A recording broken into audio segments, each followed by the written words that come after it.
পুরনো ব্যবহৃত ফোন বিক্রি করার আগে কয়েকটি কাজ অবশ্যই করুন, তা না হলে বিপদে পড়তে পারেন। যেমন গ্যালারি ডিলিট। প্রত্যেকের ফোনে রয়েছে বিভিন্ন ধরনের ছবি, তার মধ্যে সাধারণ মিম বা ফটোগ্রাফি যেমন থাকে তেমন ব্যক্তিগত ছবিও অনেকে নিজের ফোন গ্যালারিতে রাখে। তাই ফোন বিক্রি করার সময় অবশ্যই ফোনের গ্যালারি ডিলিট করা দরকার। হয়তো যদি অতি গুরুত্বপূর্ণ কোনো ছবি থাকে তাহলে অবশ্যই সেই ছবি কোনো ক্লাউড স্টোরেজে রাখতে পারবেন। ফোন থেকে গুরুত্বপূর্ণ অ্যাপ ডিলিট। স্মার্টফোন ব্যবহারকারীরা প্রয়োজনীয় অপ্রয়োজনীয় একাধিক অ্যাপ রেখে থাকে।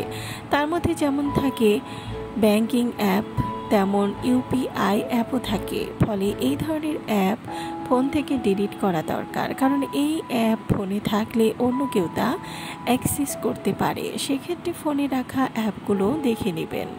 ফোন আনলক করুন। ফোন বিক্রি করার সময় অবশ্যই তা আনলক করে নিন, কারণ তা না হলে ফোনের মধ্যে কেউ ঢুকতে পারবে না। ফলে যিনি ফোন কিনবেন তার ক্ষেত্রে বেশ সমস্যা তৈরি হবে।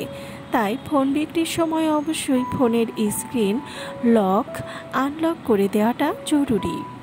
ইমেল অ্যাকাউন্ট ডিলিট করুন। প্রতিটি স্মার্টফোনের অ্যাকাউন্টের সাথে মেইল অ্যাকাউন্ট লিঙ্ক করা জরুরি। সে কারণে ফোন বিক্রির সময় প্রত্যেকের নিজের স্মার্টফোনের থেকে জিমেইল অ্যাকাউন্ট ডিলিট করবেন, তা না হলে অন্য কেউ সেই অ্যাকাউন্ট ব্যবহার করবে।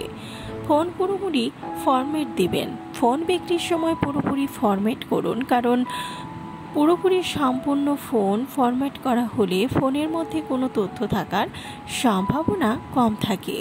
ফোন কেনার সময় যেমন কোনো তথ্য থাকে না, ঠিক তেমনই হয়ে যায় ফোনটি। ব্যক্তিগত সব অ্যাকাউন্ট মুছিয়ে নিন। স্মার্টফোনে বিভিন্ন সামাজিক যোগাযোগের মাধ্যম ব্যবহার করেন। ফোন বিক্রির আগে অবশ্যই সব মুছে দিন। এতে আপনার অ্যাকাউন্ট অন্যের হাতে যাওয়ার ভয় থাকবে না।